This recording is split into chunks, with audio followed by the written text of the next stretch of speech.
So it's nice to see you all. Thanks for joining us today. This is workshop number 3 in Understanding How You Learn workshop series. Our topic for today is stress and learning. And of course, this is coming to you from the Academic Success Center, which is part of Library and Academic Services here at the college. My name is Meg Lowen, and I work as an academic support specialist with the Academic Success Center. Last week, I led the first session in this series on the brain and learning, and we also had a session on critical thinking and learning. So this is session 3, and session 4 will be on Thursday this week. I'd like to respectfully acknowledge that RRC Polytech campuses are located on the lands of Anishinaabe, Inninewak, Anishinaabe, Dakota, and Dene, and on the national homeland of the Red River Métis. So this is our agenda for today. The session will be about half an hour long, and we'll cover these topics. First of all, why are we bothering talking about this? What's the context? Secondly, we'll compare good stress versus bad stress. And then we'll get into examining how stress impacts our ability to learn and our ability to remember. We're going to focus a little bit on stress and tests, and then we'll end with some strategies for how to manage stress. So the big question is, why are we talking about this? You have all chosen to come for your own reasons, but it probably has something to do with the fact that you are studying in college. College is stressful. There's no question about that.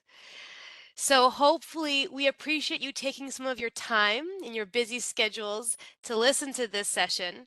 So hopefully there are some things that you can learn and take away from today that will ultimately help you manage the levels of stress that you're feeling and better understand what's going on in our brain when we have high levels of stress and seeing how it impacts our learning. So there's lots of reasons why college is a particularly stressful time. I'm going to share some of the most common reasons, and you can think for yourself which of these resonate with you. Um, College can be very stressful because it's a big change. Some of you maybe just started your program this last term, just a few weeks in, and major life transitions can be very stressful. Sometimes students have to manage their heavy course loads by forfeiting sleep or nutrition. That might be something you've done. There's no judgment. A lot of students have to do this. But when you don't sleep enough or you don't eat well, your stress levels may rise. In addition, college students might also need to fit in extracurricular activities, parenting, part-time or even full-time work into your schedule. And when you try to balance that with studying and going to class, that can feel very overwhelming. College can also be stressful because you are under some pressure to choose a new career, right? So you might feel pressure externally or internally about choosing the career path that's perfect for you and making sure that your educational goals are lining up with that. Some college students, especially when you're new to a campus or to a program, you might feel stress due to loneliness or a lack of community. So you might still be struggling to find those people that you feel really comfortable with at school, which can create stress. We have lots of students that are new to Winnipeg. People who have moved to this place might be experiencing culture shock or maybe some challenges with settling in. And then lack of agency. This is something we're going to talk about later in this session as well. But so much of college is out of your control, right? You choose your program, and after that, You don't get to choose your instructor. You don't get to choose the classes you take. You don't get to choose your group members, your assignments, when they're due, the topics. All of that is out of your control, which is not a good feeling. And that can cause feelings of bad stress. And the last one I have on here is financial pressures. We know that finances are extremely stressful. Tuition costs a lot of money, and because of your busy schedule, you may not be able to work as much as you need to. So that could result in a very tight budget, which can create a lot of stress for you. So you can take a minute just to think for yourself which of these, or maybe something else not on the screen, is most often at the core of your stress. I know when I was a college student, I felt that pressure to choose a career was really high, and that caused a lot of stress in me to the point where I even switched majors partway through because I felt like I had made the wrong decision due to pressure. So there are lots of reasons. I think it's helpful to recognize for yourself, where is your stress coming from? And just starting to get a bit more in tune with that so you can manage it a bit more. So I would like to really talk about good stress versus bad stress because we often think of stress as all bad. But stress can be good. And it's important to recognize the difference and to recognize the difference in ourselves and what we're experiencing in order to make the best moves forward. So we're going to unpack this difference a little bit um, between good stress and bad stress and what that looks like so you can identify it in yourself. So stress can be good. And there's even a word for good stress. It's called eustress. So it sounds like YOU stress. It's the type of stress you feel when you're excited, when there's no real threat or fear. And good stress is short term. So it might be that you're going to ride a roller coaster and you feel some fear. You feel some excitement. You have some butterflies in your stomach. That's good stress, right? That's exciting. Maybe you're competing in a big game or you're going on a first date. Those are examples where you might feel good stress. The other day I went to an escape room, right? And it was very exciting and there were some scary aspects to it, but I knew the threat wasn't real and it wasn't causing me any harm. So that's good stress. And good stress is important to have. We need stress, actually, sometimes to do well. We sometimes need good stress to get us started on a big project or to deliver a really wonderful presentation in class. If you didn't experience any stress, you wouldn't care and you might be apathetic and you maybe wouldn't even do very well. So studies have shown that the right amount of stress can actually improve your performance. It can inspire and motivate you. So sometimes we need a little kind of kick in the butt to get things started, maybe in our studies. That's good, right? It gets us going, gives us momentum. Um, Good stress can focus your energy, and good stress can enhance performance. So there's a certain amount of stress that is really helpful, and it will, in fact, help you do well in your studies. So if you are experiencing stress, don't immediately, dismiss it and think, "Oh, I wish I didn't have any stress." It's good to have a little bit, right? But we need to see the difference between good and bad stress. So stress can be bad, and this is called distress. Does that word sound familiar? This is the type of stress that wears you out. You're exhausted. It maybe leaves you feeling jittery. It can be very harmful to your health, psychological health, mental health, but physical health too. High levels of stress can, increase blood pressure, and it can affect your sleep and other things that affect you physically. Um, Bad stress can be short term, but then it's really acute. So it's very strong. Or it can be long term. which is also called chronic, and that means that it continues day after day over a long stretch of time. If this is the case, then this is the type of stress that can take a toll on your learning. Okay, and this is why we're here today to talk about the impact of stress on learning.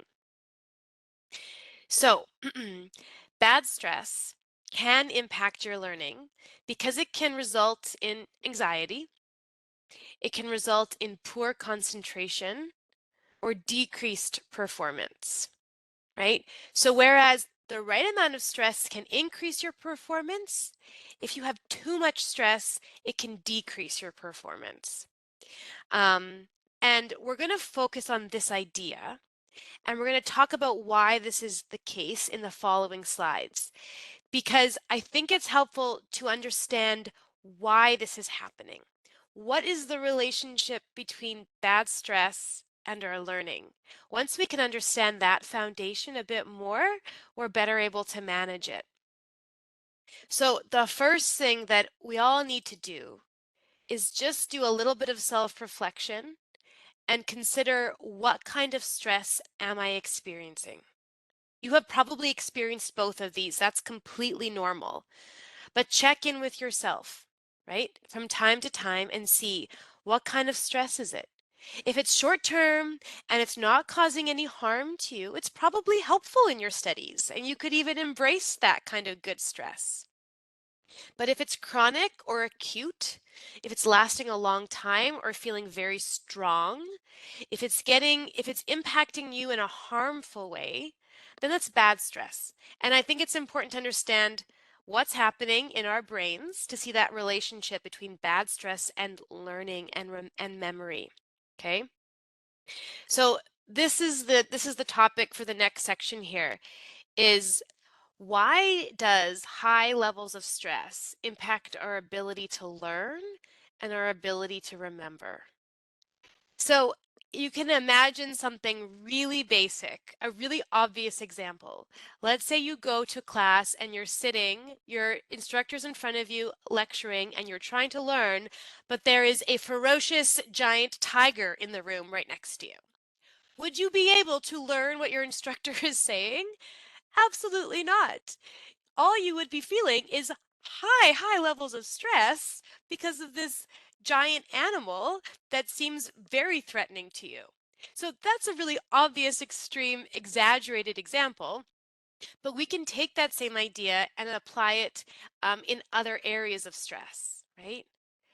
So when you're learning new content, what you're doing is you're making short-term memories in your brain, right? And a short-term memory comes and goes really quickly. So when you are reviewing content and you're going back to the learning a second, third, fourth time, what you're doing is consolidating that learning, and you're moving your short-term memories into long-term memories.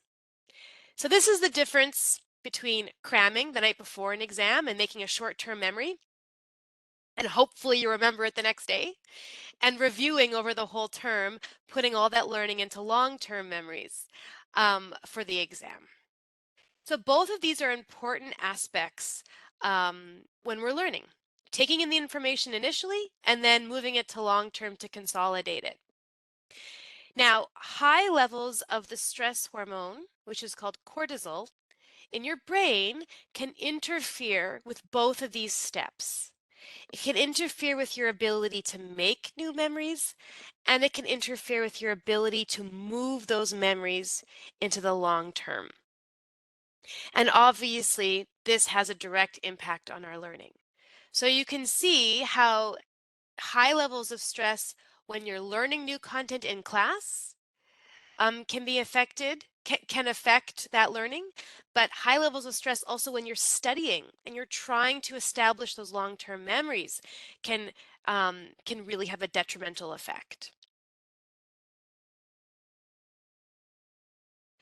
So have you ever had this experience where you've studied for hours for a test, and you know the content, you have done your work, but you sit down to write the test and suddenly, poof, it's gone. It's like your mind goes blank and you're staring at a question and you know you read this, and you know you knew this in the past, but you cannot retrieve that information in your brain anymore. This has probably happened to almost all of us at some point, right? So this is the third step of the learning process where you need to recall what you know. And this is often what's required of us on tests, right? So what this process is going into your long-term memory, finding that piece of information, and then producing it, usually writing it down on a test paper. But something is happening in your brain when you have high levels of stress that keeps you from accessing those memories, from finding them, and then of course, you're not able to produce them, right? So just understanding what's going on in your brain can really help you manage the blank slate. So I'm going to do a very basic explanation of what's happening in your brain when you might be experiencing the blank slate. Okay, so I am not a brain scientist. I know a very, very basic level of this, but we're going to make it very basic because I think it helps us understand what's going on so we can better tackle this when it happens to us. So in the picture on my slide, you see three colors in the brain. The blue part of the brain is called the neocortex, and it's responsible for logic and problem solving. Abstract memory is stored here. So most of your academic learning that you've done, all of that theoretical learning that you've done when sitting in class is stored in that part of your brain. Okay. The yellow part is the limbic area. It's responsible for feelings and connection. It's, I'm hungry, I need food, I'm tired, I need sleep, etc. The orange part is the brainstem. This is the part of your brain that kind of is responsible for all those automatic things that you do. Swallowing, breathing, walking, heart rate, things like this. Okay, so between these two parts, the brainstem and the neocortex, you can see this difference in what they're responsible for. The brainstem is responsible for simple, fast functions, whereas the neocortex is responsible for slow, complicated thoughts. And when you are not stressed, you can access the slow, complicated thoughts in your brain. But when you are stressed, you are not able to access those slow, complicated thoughts. I'll give you a really simple example. When you're in the kitchen and you accidentally put your hand on a hot element on the stove, right? The neocortex part of your brain wants to start thinking about this. How hot is this? What temperature do I think this is? Oh, I can feel that my hand is now burning. But that doesn't happen because your brain stem overrides that and it immediately takes your hand away instinctively because it's concerned with your survival, right? And so it recognizes that this is dangerous and it forces you to do an automatic thing with your body by bringing your hand back, right? This is the same case. Let's say you go into class tomorrow morning and you expect to find your instructor and your 30 classmates, but instead it's an empty room and you see a grizzly bear. You're not going to stop there and start thinking about the logistics of this, right? How did a grizzly bear get into my classroom? Did it climb up the stairs? Did it go in the elevator? How come no one else saw this bear? Why is there a grizzly bear in the middle of Winnipeg? No, your brainstem overrides, and this is your fight or flight mode. And in this case, you're probably going to flee because no one's going to fight a grizzly bear. So you run away from the danger. So this is what our brain does for us, right? The brain stem takes over control, and you can't access those slow, complicated thoughts because the threat is too real, and it's concerned with your survival. So it's kind of the same with tests, okay? Let's say that you walk into your your classroom. There is a part of you that might feel like there's a test here and that is threatening to me, right? And in that case, when your stress levels rise and the cortisol gets too high in your brain, Your brain stem is what's reacting because it's feeling threatened and it feels like this is a dangerous environment. And suddenly, information that you were able to access before when you were calm and not stressed is no longer accessible. So you have this blank slate going on because the stress you're feeling is so high. Okay, so we're going to talk about this, but I have like, you can think about this for a second. Why are tests so particularly stressful, right? I chose this as an example for students here because most people find tests stressful. What is it about tests that makes them so stressful? This might be a personal answer for you, but most of the time it's the same things. And these are the three reasons why most people find tests stressful. The first reason is there's a time limit. So you need to answer a certain number of questions in a certain amount of time. That time is running down and you're not going to create more time. So that's it. It's finite, right? If you can imagine this like ticking clock, right? And it's counting down, you can imagine that being kind of a stressful visual or something that is reminding you that you are losing time. That's stressful in a test. Another reason why tests are stressful is you don't know what's on the test, right? So this is the same in like an interview when they're stressful because you don't know what's going to be asked of you. So you can prepare all of these different answers, but really you have no control over what's asked of you. That's stressful too. And the last reason that tests are so stressful is that they are very high stakes situations. Some tests are worth 50% of your final grade. Some tests are you're going to make it or break it in the class, right? So you have to get past the test in order to pass the class, in order to pass the program, in order dot dot dot. You can see how it goes along. So it feels like a high stake situation. There might be external pressure. Other people are expecting a lot of you, or you're putting a lot of pressure on yourself. So when we think about those specific aspects of a test in red, we can kind of apply it in blue to very general reasons why we feel high levels of stress. Okay, so these blue reasons are the three primary sources of stress that can easily turn into that bad stress, that overwhelming stress, that is too high level of cortisol in our brain. So when there's a time limit on something, that is the stress that we are lacking capacity. We either don't have enough time or enough energy to get it all done. We're going to talk about a strategy for that in a second when it comes to tests, but I just want to talk about this for a moment. We all have the same 24 hours in a day, right? So the question is, how much do you try to cram into those 24 hours? Is it reasonable? Sometimes as students, you are expected to do a lot and this kind of comes and goes. Maybe there's a sprint, but how much are you trying to do across the long run? Is it reasonable? The other thing is when you don't know what's on a test, that's a lack of control or a lack of agency, which I talked about earlier. And that's very stressful, right? It kind of feels like, well, no matter what I do, I can't control this. It doesn't matter, right? And then the third one, it's a high stakes situation. That's a lack of perspective.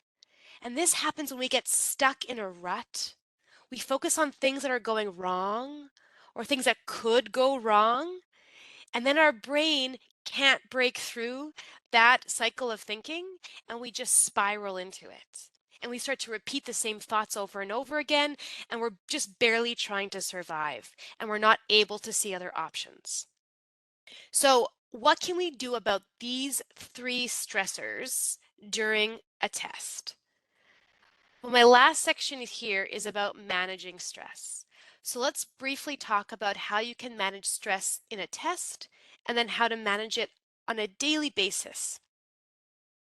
So in a test, if you are feeling those high levels of stress and you're experiencing the blank slate and you're not able to remember what you studied so hard, the first thing is breathe.